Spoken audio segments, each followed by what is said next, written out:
करते हैं श्री जगत गुरु परमहंस आचार्य महाराज जी से। महाराज जी, हम कुछ प्रश्न पूछना चाहेंगे। महाराज जी, आज के समय में एक सनातन का एक बहुत बड़ा सकारात्मक सोच पूरे भारत में अभी उसका एक लहर चल रहा है, और साथ ही साथ और एक ऐसा फोर्स है, ताकत है, जो कि सनातन को कुचलने का प्रयास करता रहता है।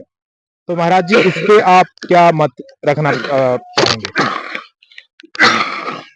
देखिए, ऐसा है, धर्म तो एक ही है, सनातन धर्म।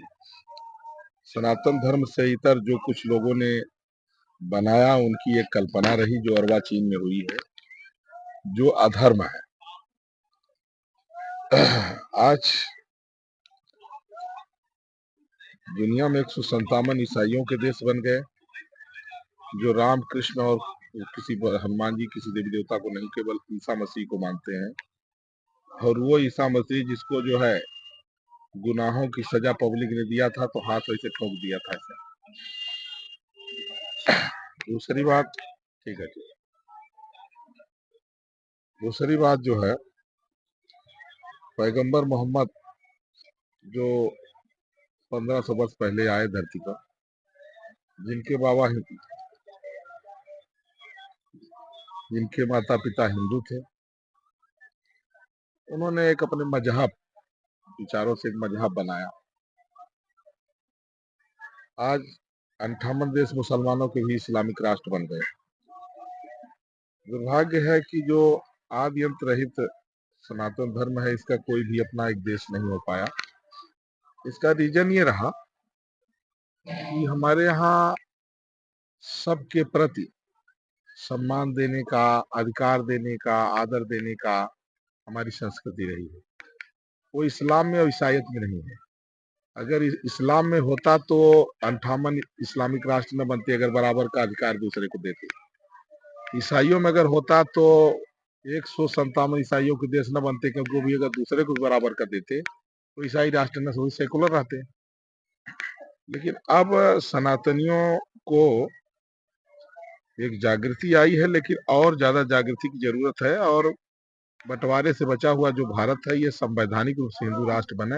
यहाँ जितना मुल्ला ईसाई है, इनका वोट देने का अधिकार खत्म कर दिया जाए। नहीं तो इनकी पॉपुलेशन जब बढ़ जाती है तो ये फिर न तो संविधान को मानते हैं, न किसी कोर्ट कचहरी को मानते हैं।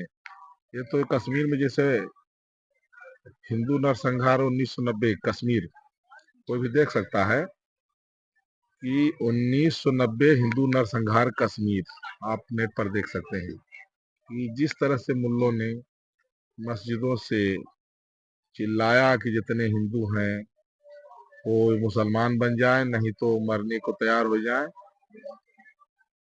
या तो अपनी लड़कियों को, अपनी औरतों को छोड़ के भाग जाए। मतलब जो भाग गया दर दर की ठोकर खा रहे, जो नहीं भागे उनको मुसलमान बनाया गया, जो मुसलमान नहीं बने उनको नृशंस रूप से उनकी हत्या हुई। 5-5 साल की बेटियों के साथ में 100-100 साल के, 95 साल के, 90 साल के 100 मुल्ला मौलाना रेप कर रहे थे, मर रहे थे। ये राक्षसी प्रवृत्ति जो है, इसलिए हिंदू ये न सोचे कि जैसे हम हैं, हमारे देवता हैं, वैसे उनके भी हैं। अब समय है कि सभी सनातनी एकजुट होके और भारत को हिंदू राष्ट्र बनाने के लिए मैंने एक रोड मैप तैयार किया। हम कहे ना आपको पैसा देना है, न आपको कहीं जाना है, तो कैसे हिंदू राष्ट्र बनेगा? तो सिर्फ रविवार के दिन जब आपको सुबह से शाम तक समय मिले, तो एक तख्ती में लिखवाइए कि हमें संवैधानिक रूप से हिंदू राष्ट्र चाहिए, क्योंकि देश का बंटवारा धर्म के आधार पर हुआ था। और तख्ती में एक डंडा लगा करके और 15 मिनट आप जहां हैं, आप गली में हैं, सड़क में जा कर टहलते हुए जाइए और टहलते हुए चले आइए। जब 100 करोड़ हिंदू इसको शुरू कर देगा, तो इसका अपने आप इतना बड़ा दबाव बन जाएगा सरकार के ऊपर, और सरकार इसको कर ले जाएगी। सरकार के लिए भी हमने कहा कि जब आप नेशन फर्स्ट की बात करते हैं, तो राष्ट्र हित सर्वोपरि का अर्थ होता है कि देश हितों की रक्षा के लिए चाहे झूठ बोलना पड़े, चाहे चोरी डकैती करना पड़े, चाहे इमरजेंसी लागू करना पड़े, और चाहे 100-100, 200 करोड़ रुपए दे करके सांसदों को खरीदना पड़े, तो 100-200 सांसद खरीद लीजिए। और इसके बाद जो भी हिंदू विरोधी धाराएं हैं, सबको खत्म करके और भारत को हिंदू राष्ट्र घोषित कर दीजिए। हो सकता है 2-4 दिन इमरजेंसी लगाना पड़े। एक बार कांग्रेस ने सत्ता बचाने के लिए इमरजेंसी लगाया था देश में। आप धर्म बचाने के लिए। धर्म बचाने के लिए इमरजेंसी लगाइए। वंदे मातरम। महाराज जी, और एक प्रश्न मैं करना चाहूंगा कि अगर हमारे हिंदू भाई बहन जो सनातनी प्रेमी हैं, जो जिज्ञासु हैं, अगर वो सनातन को जानने की इच्छा रखते हैं और कोई पुस्तक के बारे में सोचते हैं, तो वो आप कौन से कुछ पुस्तक का आप मतलब रेकमेंड करना चाहेंगे कि सभी सनातनी उसको पढ़ना चाहिए? श्री रामचरितमानस जो पूज्यपाद गोस्वामी तुलसीदास जी ने लिखा है, गीता प्रेस के द्वारा जो प्रकाशित है, अपनी अपनी भाषा में लोग पढ़ें। और श्रीमद् भगवद गीता, वो भी गीता प्रेस के द्वारा, दूसरे प्रेस में जो लोग अपना अपना उसका व्याख्या कर रहे हैं वो गलत कर रहे हैं। गीता प्रेस के द्वारा जो है उसको लोग पढ़ें। यही गीता रामायण से आपको सनातन धर्म की संपूर्ण जानकारी प्राप्त हो जाएगी। महाराज जी, जाति को आप कैसे कौन सी नजर से देखते हैं और जाति का जो परिभाषा है वो आपके लिए क्या है? देखिए, लिखा गया चातुर्वर्ण्यम मया श्रेष्ठम गुण कर्म विभाग से। 4 वर्णों की वो जो है भगवान ने व्यवस्था बनाई है सृष्टि को चलाने के लिए। जैसे जब कोई भी सरकार बनती है तो मंत्रिमंडल का गठन होता है, तो अलग अलग विभाग के अलग अलग मंत्री बनाए जाते हैं, तभी तो चलता है वो। उसी तरह से सृष्टि को चलाने के लिए 4 मंत्रालय बना दिए, है ना। एक मंत्रालय में बनाया गया कि भाई शिक्षा वाला, ब्राह्मण जिसको कहते हैं। दूसरा डिफेंस वाला, क्षत्रिय जिसको कहते हैं। तीसरा जो है वाणिज्य व्यापार वाला। और जो चौथा है वो साफ सफाई करने का। तो चारों भगवान से ही पैदा है चारों। ये जो अनटचेबिलिटी की बात है ये तो मुगल काल में शुरू हुई है। बाकी हमारे राम जी ने सबरी माता की जूठा वायर खाए, कहाँ कुछ ऐसा नहीं था। आज भी जो सीएम बन रहा है या तमाम मंत्री मिनिस्टर बन रहे हैं दलित से, तो कहाँ अनटचेबिलिटी है? कहीं कुछ नहीं है। ये तो धर्म विरोधियों के द्वारा फैलाया गया जो है एक हिंदुओं को बांटने के लिए। तो मैं सभी हिंदुओं से कहूंगा सब कोई मिल के रहिए। जाति बहुत अच्छी है, जाति खराब नहीं है। क्यों?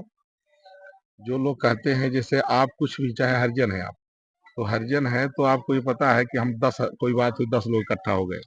ब्राह्मण है कोई बात हुई, नहीं तो इतनी बड़ी भीड़ में कौन किसको कहाँ होगा। तो ये एक व्यवस्था है चलाने के लिए। जैसे कोई कहे कि भाई मंत्रालय सब हटा दीजिए, केवल जो है एक रखिए मुख्यमंत्री, तो अगर सब मंत्रालय हटा देंगे तो मुख्यमंत्री काम ही नहीं कर पाएगा। इसलिए कास्ट सिस्टम जो है यह देश को सुव्यवस्थित चलाने का एक अच्छा तरीका है, जिसका सम्मान हम सबको करना चाहिए। अब देखिए मुसलमानों में बहुत जातियां हैं, 72 फिरके हैं और भी तमाम जातियां, जैसे शिया है, सुन्नी है, वहाबी है, बरेली है। लेकिन जब उनके मजहब की बात होती है तो सिर्फ मुसलमान होते हैं।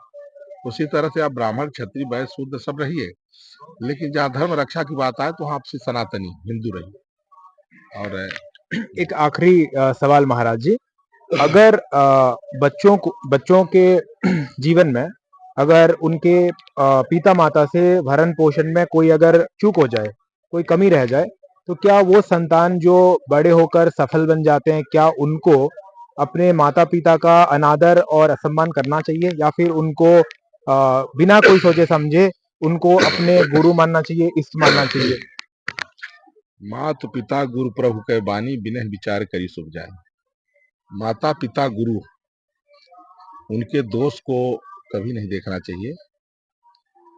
अपने लिए अगर है तो, अगर वो राष्ट्र विरोधी विचार है उनके, अगर धर्म विरोधी विचार है, तो उनकी सेवा करते हुए धर्म विरोधी विचारधारा का उनको कहना चाहिए कि हम धर्म के विरोध में नहीं जाएंगे, देश के विरोध में नहीं जाएंगे। जैसे प्रहलाद थे, प्रहलाद ने बाप का त्याग कर दिया था। किस लिए? कि बाप राम जी का विरोध करता था, भगवान का विरोध करता था। तो प्रहलाद जी पिता को सम्मान करते थे, लेकिन कहे कि हम विरोध नहीं करेंगे भगवान। तो माता पिता और गुरु की सेवा सबको करनी ही चाहिए, और कभी भी उनका अनादर नहीं करना चाहिए। लेकिन माता पिता गुरु यदि भगवान के द्रोही हैं, देश के द्रोही हैं, तो उनकी सेवा करते हुए उनको कहना चाहिए कि भाई हम आपकी सेवा तो करेंगे, लेकिन हम राष्ट्र के विरोध में हम न बोलेंगे न सुनेंगे। और धर्म के विरोध में भी ना तो हम बोलेंगे ना सुनेंगे। अगर माता पिता धर्म के विरोध की बात करते हैं तो संतान का कर्तव्य है कि उनको रोकें।